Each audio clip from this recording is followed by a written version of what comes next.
Until the early 1930s, the Jewish population of Palestine remained under 17%.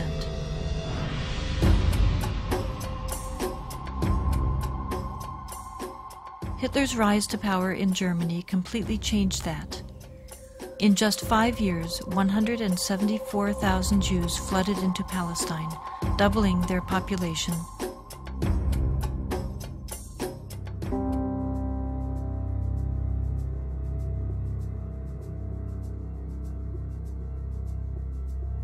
As the world attempted to make amends for the horrors of Nazi genocidal policies, efforts to make Palestine a Jewish homeland increased.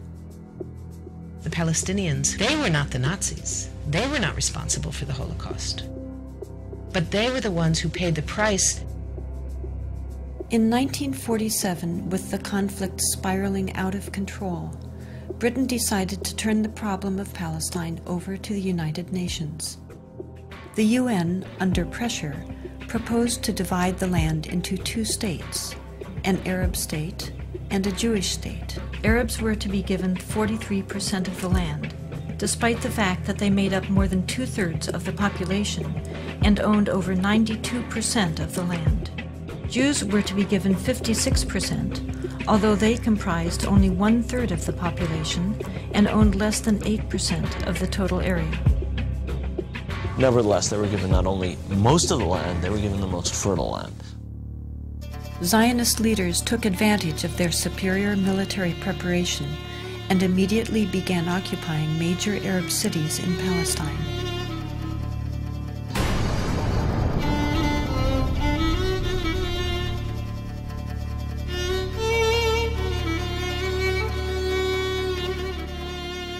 I was among the people that conquered Akko.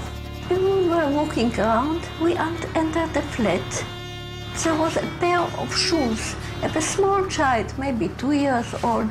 They didn't have time to put on the shoes, so they left the shoes and they ran away. They left everything.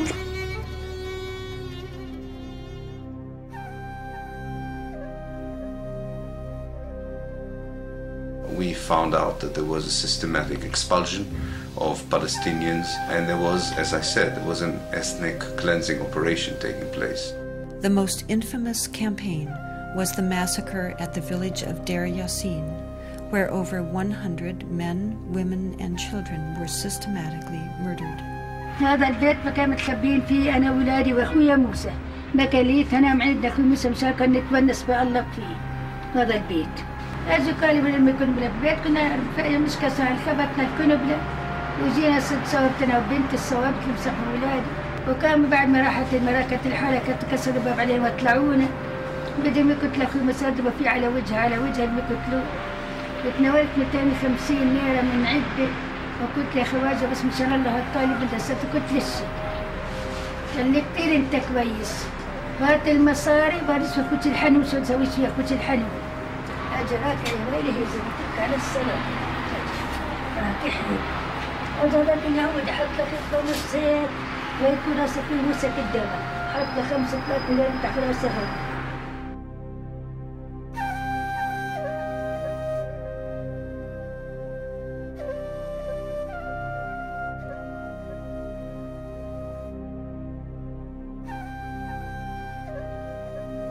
The ruthlessness of the attack on Deir Yassin drove fear and panic into the Palestinian population and led to the flight of unarmed civilians from their homes all over the country.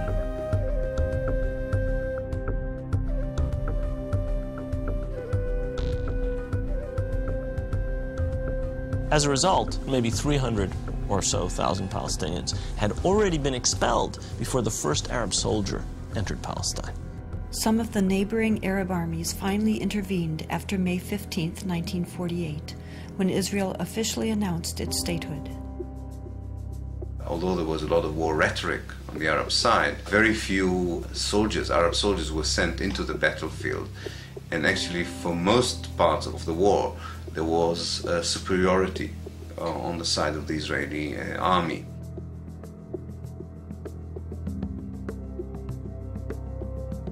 The Israeli army cleansed much of the territory and took over a large part of the designated Palestinian state.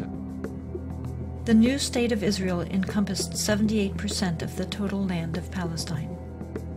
The West Bank came under Jordanian control and the Gaza Strip under Egyptian dominion. Although a truce was declared between Israel and the Arab states, true peace remained elusive, as over 700,000 Palestinian refugees languished in nearby camps, often in sight of homes to which they still held the deeds and a deep desire to return.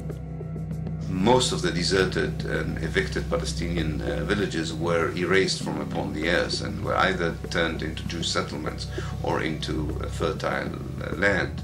Of the 500 Palestinian villages in what became Israel in 1948, 400 were destroyed. These efforts to destroy the possibility of their returning home were countered by the United Nations, which continues to affirm their human right enshrined in international law and morality to return. A Palestinian who had lost her land or lost his land as the result of the creation of Israel in 1948 cannot come back even for a visit.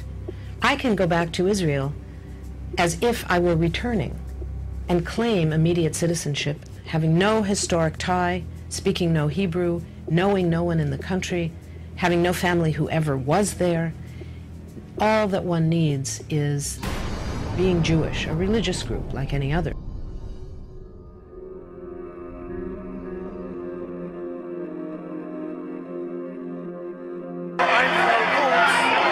I'm a witness. I know the Arabs are very good.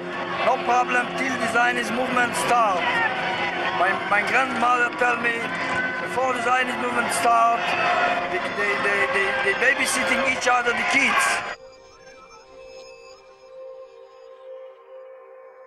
They bar off and watch each other like brothers, like brothers.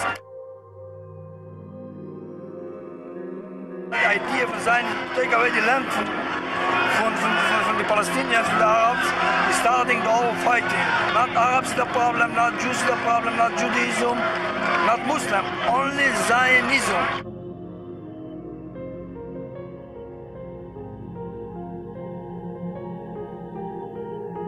The events of 1948 were a defining moment for the Middle East, and from that point onward created instability throughout the region. Violent tensions continued and led to another war in 1967.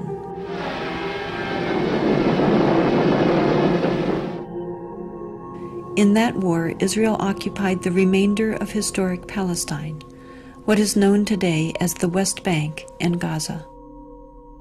Another myth was that Israel was about to be pushed into the sea, but I was working in the State Department at that time. There was no question of Israel being pushed into the sea. The question was just the rapidity and the totalness of the Israeli victory, and the victory was crushing. During the 1967 war, Israel displaced more than 400,000 Palestinians, half of whom were 1948 refugees, displaced for a second time in less than 2 decades. It became clear that the world was not going to address their plight.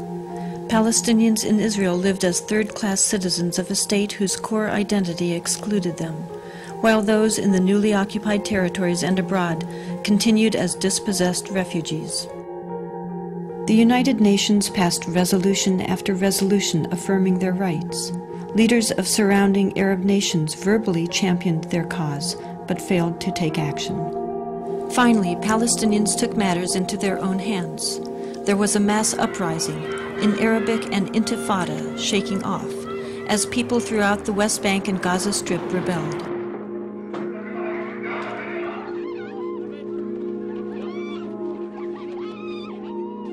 The Israeli government adopted a strategy, in the words of Defense Minister Yitzhak Rabin, of might, power, and beatings, which became known as the break the bones strategy.